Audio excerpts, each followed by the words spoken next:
друзья!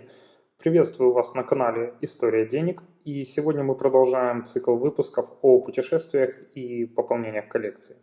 И на очереди у нас Мексика. В 2018 году я посетил эту прекрасную страну и привез оттуда, кроме массы впечатлений и полезных знакомств, еще и дополнение к своей коллекции. А именно монеты достоинством 50 центава, 1, 2, 5 и 10 песо, а также банкноты номиналом 20, 50 и 100 песо.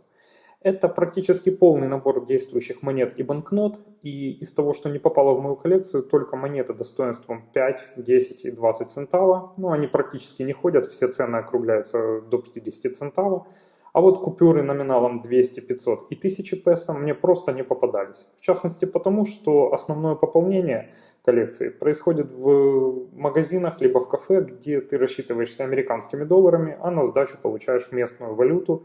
И, собственно, большие купюры просто физически попасться не могут. Тем более, что в ходу с удовольствием принимают американские доллары и практически нет необходимости менять деньги на мексиканские песо. Кстати, курс песо к доллару составляет примерно 20-22 песо за 1 американский доллар. Да и вообще, очень сказывается близость к США даже на денежных знаках.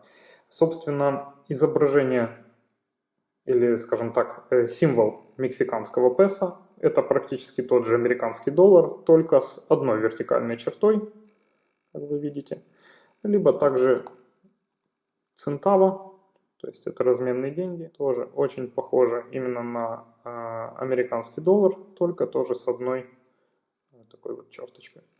Но на монетах мы остановимся несколько позже, в следующем выпуске. Поверьте мне, это будет очень интересно. В монетах зашифрованы древние мексиканские знаки, и именно о них мы с вами поговорим. А сегодня я хочу обратить ваше внимание на банкноты, которые мне достались, и показать вам, как выглядят современные деньги Мексики. С 2002 года банкноты номиналом в 20 песо, а с 2006 года и банкноты номиналом в 50 песо делают из полимерных материалов. И с тех пор эти банкноты практически вытеснили существующие еще монеты таким же номиналом. Банкнота номиналом 20 мексиканских песо. На лицевой стороне изображен Бенито Хуарес, 26-й президент Мексики. На обратной стороне Монте-Албан, штат Оахака, один из первых древнейших городов Мезоамерики. Основной цвет банкноты сине-голубой. Как я говорил, банкнота выполнена из полимерного материала. Как вы видите, здесь такое вот прозрачное окошечко. Вот такая симпатичная банкнота. 50 мексиканских песо. На лицевой стороне изображен, да, действительно изображен этот мужчина, это Хосе Мария Морелос, католический священник, который был одним из вдохновителей войны за независимость. Не имея никакого военного опыта, он стал одним из самых уважаемых военачальников Мексики того времени. И, кстати, это именно Морелос просил называть себя «La Serva de Nación», то есть «слуга народа».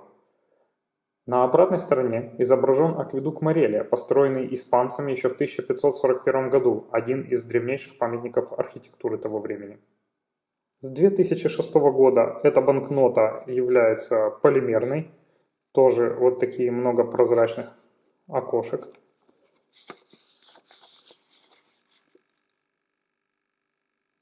Очень симпатично. Основной цвет такой вот бледно-розовый.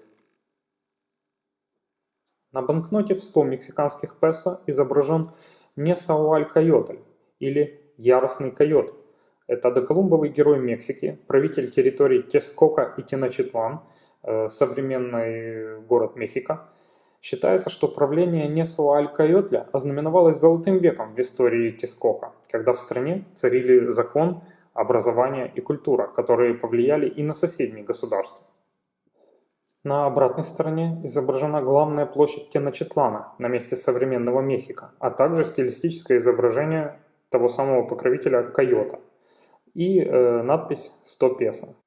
Кстати, песо – это доиспанское название денег на территории современной Мексики. Во время испанского правления пользовались такой денежной единицей, как реал, но после обретения Мексикой независимости решили вернуться к историческому названию песо. Эта банкнота, в отличие от предыдущих рассмотренных нами, является бумажной или, как указывается, сделана из хлопчатобумажных материалов, ну, собственно, мало чем отличается от обычных, привычных нам банкнот.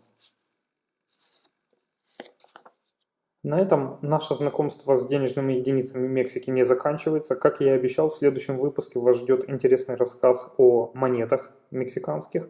Оставайтесь с нами, подписывайтесь на канал и заходите в гости. Всем пока.